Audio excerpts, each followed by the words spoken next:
We're going to react to MoreParz, and we're gonna do some of his shorts. Spiders are scary, but hey, at least they can't get you in the water, Whoa, right? whoa, whoa, whoa, whoa, whoa, whoa, that's huge. That's big. That's what she said. Yeah, that nightmare is a fishing spider. Yo, Native to the land no. down under, because of course it fucking is. And you may be wondering, Australia just has, why is it like the spawning ground for all evil spiders, is what I would like to know. why the fuck this thing is pulling a Jesus? Well, you see, fishing spiders have no webs, which means they can't just wait for a fly to clothesline itself when they're hungry. No, when they want to feed, they gotta hop in the ute, drive down to the waterfront, and get ready to do some serious fishing.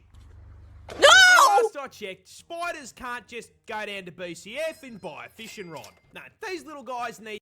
No, okay, because why do they have, like, little thorns? I mean, they're probably feelers, but they look like little spiky thorns. Do those hurt? Or are they just, like, feelers? Because that makes them look even more intimidating.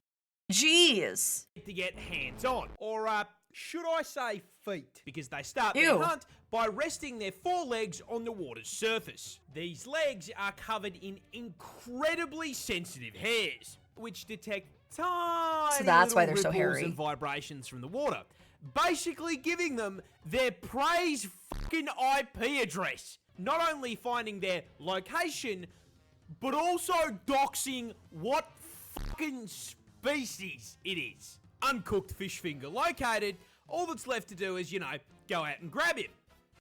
But, how? Ugh. Well, no, he's not wearing 4 pairs of Frostwalker boots. Those long legs are also coated in hydrophobic hair.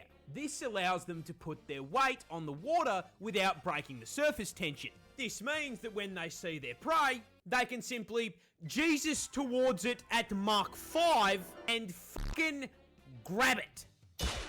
Biting it with Jeez. venomous fangs that inject, you guessed it, Poison. Say the line, Barb. Venom?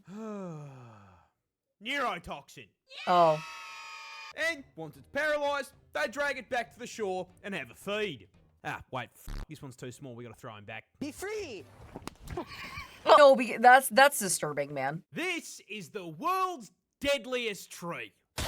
Introducing the Manchineal tree, found How in is the this United deadly? States of America and the Caribbean. Poison leaves? And you may be wondering, what makes it so deadly? Yeah. And the answer is that when growing this thing, God used the same design philosophy that Miyazaki uses when he puts a swamp in a FromSoft game.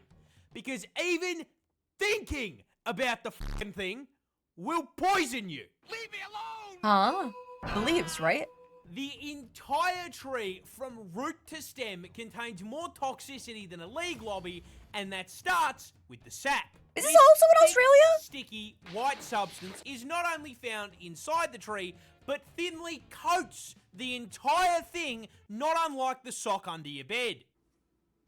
Ugh. This is a problem because it contains 3 separate toxins that will seep into your 3? system if you so much as f***ing brush the thing, causing severe itching, swelling, and chemical burns. Yo.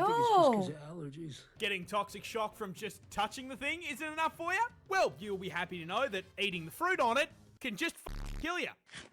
That's horrible.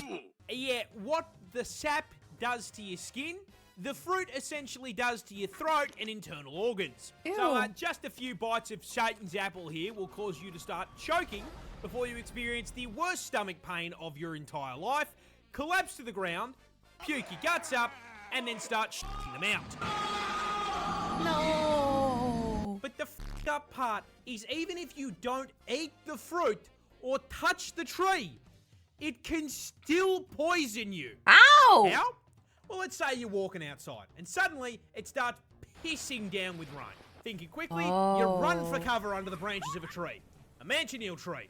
The rain hits the leaves and the branches of the tree. Mixes Man, with it's the a toxic super sap deadly tree. and then falls directly onto your fucking head. Is it horrible to say just like cut it down then? Because it's like so close to a public area. You know what I mean? Because it looks like there's parking close by. So like, what if like one of your animals runs under that tree and like, you know, pees on it, and then like a leaf falls on your dog and then, you know, gets super rashed. Like, I don't know. This tree Kids too. grows grenades. Huh? You see, this is a sandbox tree, native to South America, and before we even address the frag grenades growing in the branches, we are going to start at the bottom of the tree, because I feel it's important that you understand that this tree was designed from the roots up by God himself to f***ing hurt you.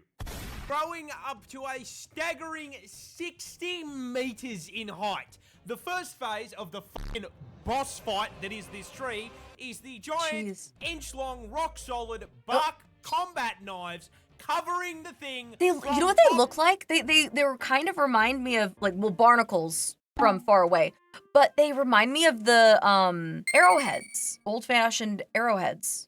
To bottom. Like all over the tree. Now, if Groot's cousin being armed like the average British resident was not enough to stop you from getting too close, touching the tree will immediately make you realize it is not ribbed for your pleasure. Ooh. It's for your f***ing poison. Yep, as if it's the also spikes filled weren't with enough, poison? the sap of the sandbox tree is very f***ing toxic, causing severe itching and rashes on contact, and if you some f***ing how get it into your eye, it will temporarily blind you. Jeez! That all pales in comparison to what you came here for. The reason, the other name for this thing, is the fucking dynamite tree. The fruit. You see, these fruits aren't meant to be eaten. In fact, they're poisonous. Put it in your mouth, you'll cramp up, vomit, and shit yourself. No, they are made to spread the seeds of the sandbox tree in the most American way humanly possible. Explosions. The fruits are basically seed-filled time bombs. As once mature, they begin it looks to like a dry pumpkin. out.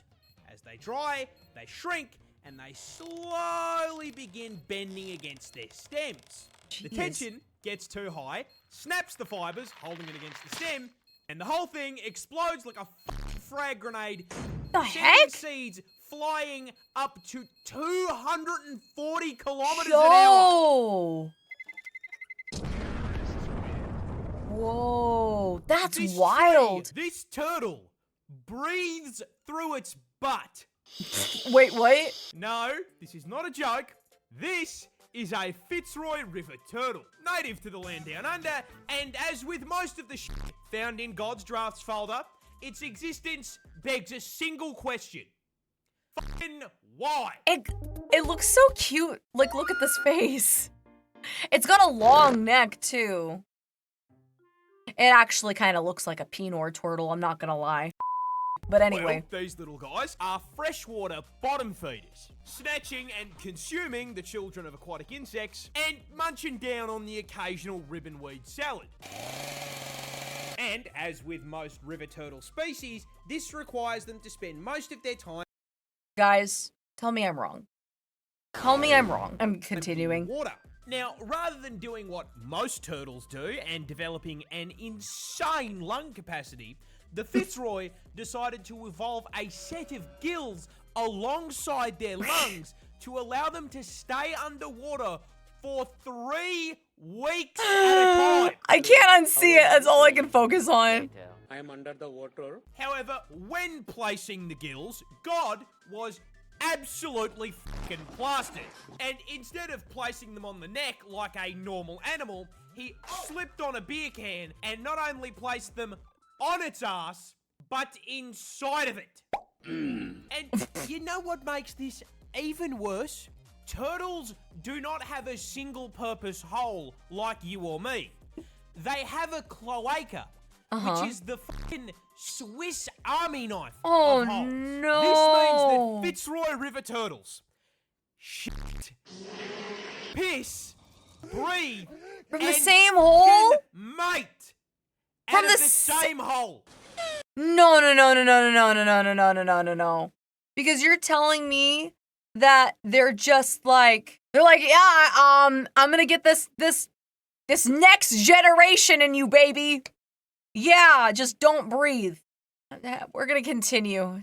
We're gonna continue. Australia has dancing spiders. Allow me to introduce you to the land down under's most fabulous arachnid, the peacock spider. Now, this That's so cute, though. That's a cute, is not remotely a really dangerous cute to humans. spider, honestly. Got full venom, tiny fangs, and as far as size goes, they're the spider equivalent of a fucking gnome. What makes so these little guys cute. interesting is their love lives. It looks like a little old man with like a little mustache, you know? And it's got this cute little mask. It's like Majora's Mask or whatever. You know what I mean? Like, look at this. It's just a happy little friend. It's like decorative and so pretty. Yeah. Do you get dehydrated a lot? Need a drink that won't break the bank? Then you should get Gamersupps. They believe in traditional American values, like anime girl guys. It's caffeine-free and caffeinated in 2 kinds of tubs. Gamersupps improved my social life, and now I can stop seeing people in the mirror. Popular flavors include Guacamole Gamer Fart 9000, Sweet 6-Pack, Blowhole Blast, and Sploosh. Use discount ChaCha at checkout for 10% off. Stay hydrated, stay hydrated, stay hydrated. You see, not unlike normal peacocks, it's only the males of the species that are running the RGB gamer lights. Yeah, because it's got to dance for its mate. Laptop? Well, because spiders can't just post up with a dead fly on Tinder and start swiping. No, the boys here have to attract the lady the old-fashioned way. Shaking ass. Shaking. See, in order to find a mate, peacock Twerk spiders for head it. out to the club and find a lady across the dance floor. They then lock eyes with her, and as the song changes, they raise that coloured dump truck to the sky. Let's go and Start twerk it. playing Dance Dance f***ing Revolution, baby. I know what you want from me. Now, as he dances, the female spider watches very closely, not only paying attention to the movements of the dance, but also the fucking vibrations. And if our protagonist here can nail Osu Valentine's Edition just right, the female spider will slowly approach, lean in for a kiss, and...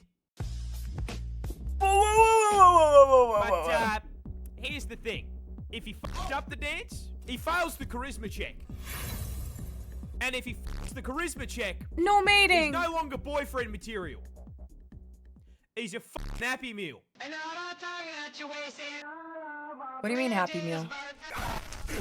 She says, you give me the ick, but like you still look like a snack, baby. Australia just found a new insect.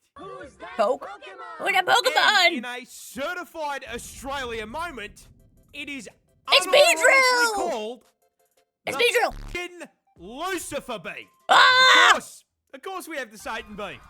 The snakes. This just reaffirms the fact that there is a portal from hell in Australia, and that's where all the evil things come from. And the spiders and the f***ing dinosaurs weren't enough. No. Now, I gotta dodge a rejected doom enemy on my walk to work. Discovered in the closest climate to hell on Earth, Western Australia, these bad boys were named after the Lord of Hell for 2 reasons. The first of which being the giant f***ing demon horns bolted to their heads. Now, those horns aren't just there to look scary. They're actually a defensive mechanism to protect the demon bees from bigger predators. However, only the ladies of the species stay strapped, as the horns are only found on females. Meaning a more accurate name for these absolute girl bosses is the Karlak bee. But a pair of spirit Halloween horns can't be the only reason they're named after the devil, right? I mean, there's gotta be f***ing something else. Like, do they spit fire? Right, like what Maybe are they? they've got a pitchfork for a stinger that What's going injects you on? with f***ing acid venom. The answer to that is, no. It's a normal f***ing honeybee. The Really? actual reason is that lead researcher, Dr. Kit Prendergast, was watching the f***ing Netflix show. Biggest cock I've ever seen. And this isn't even the first time she's done something like this. She named another species after her pet dog. F***ing based. That's awesome. Wild. That isn't a tree. No? It's a fucking bird. That's a burb! Introducing the tawny frogmouth, a species of bird found in the land down under. That looks like a little owl, And though! Australia's very own avian Look at this! It looks like that looks like a Pokemon. It looks something between, like, some kind of, like a swallow Pokemon. Like the swallow Pokemon and, like, an owl. equivalent of a maxed It's out so cute. Skyrim stealth build. Now, you may be thinking to yourself, well, it can't be Chamberlain. that stealthy. I can see it. Yeah, you can. You can see that one. Did you see the one right Yeah, like a fucking Pidgey. next to it? Like a Pidgey and Now, the important question an is, owl. why the fuck do these things have predator camo? Well, there's two reasons. First of all being, it's fucking Australia. You see, these bad The boys are depths, yeah. primarily nocturnal, staying on the move during the night and dive bombing unaware insects to meet their bulking goals. Oh no! Flick! However, that means that during the day, they sleep. And in a country where at any point you can be bitten, mauled, stung, or fucking drop kicked to death, Ugh. laying down in the wrong spot can turn a short nap into the forever sleep. Rip. So, in order to prevent themselves from becoming an item on a snake's KFC order, these tactical chickens evolved the ghillie suit to basically allow them to fucking disappear. Being practically invisible allows them to unlock their second passive, fucking DoorDash. You see, these guys are so fucking good at cosplaying a stick that not only do predators mistake them for Groot, but so does their prey. And so, whenever they take a nap, they just leave their mouths open a little bit. That's so And whenever cute! some poor ant just tries to walk his way to work, he instead DoorDashes himself directly into its fucking mouth. What? Isn't That's it? wild. I want you to imagine you're cave diving. You turn a corner and see a spider web the size of the fucking wall. Ew! That's I regret wild, to inform too. you that no, this is not fake. This is an actual It looks like photo from mucus. the inside of a cave on the Greek-Albanian border, where scientists have discovered the world's largest spider web, located in a portion of the cave crammed to the brim with sulfur, that has quite literally never seen the light of God. This wall of white sticky stuff. Yeah, that's like a spans spooze cave. 1,100 square fucking feet. That is the size of a 2-bedroom fucking house. However, finding the average Australian home on the wall of a cave at Y11 brings up a far scarier question. What the fuck built it? Yeah! Well, to the relief of many, no, we did not discover a giant spider lair. That'd be so scary. Nor is Oh, this the no. result of a single spider with creative mode and world end. One? No, it's far fucking worse. Because this web is the arachnid equivalent of getting the boys on for a 2-week Minecraft phase. Because this web is a collaborative effort. It was built by 111,000 fucking spiders. The heck? One more? This pond is hiding something scary. No, not that. Ah! It's this. You see, Job these application. are cranberries, a small red fruit used in juice, sauces, and even alcohol. However, unlike many fruits which grow in luscious green Yeah. fields, cranberries grow in a fucking swamp. However, sharing a postcode with Shrek doesn't exempt cranberries from pest control issues. But rather than dumping enough toxic chemicals on the cranberry bog to qualify it as a League of Legends lobby, cranberry farmers decided to use a more interesting form Like of what? pest control. Fucking wolf spiders. What? That's right, in order to prevent a horde of bugs from devouring these innocent cranberries, our brave hell spiders are deployed to the field to Spiders? protect against the Really? horde. Which works great.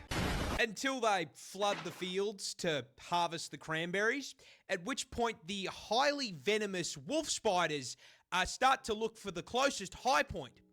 And if you're picking the berries, that's you. Yeah.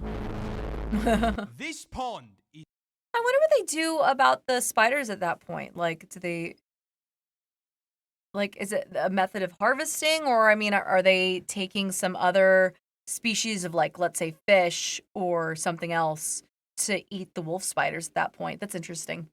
Okay.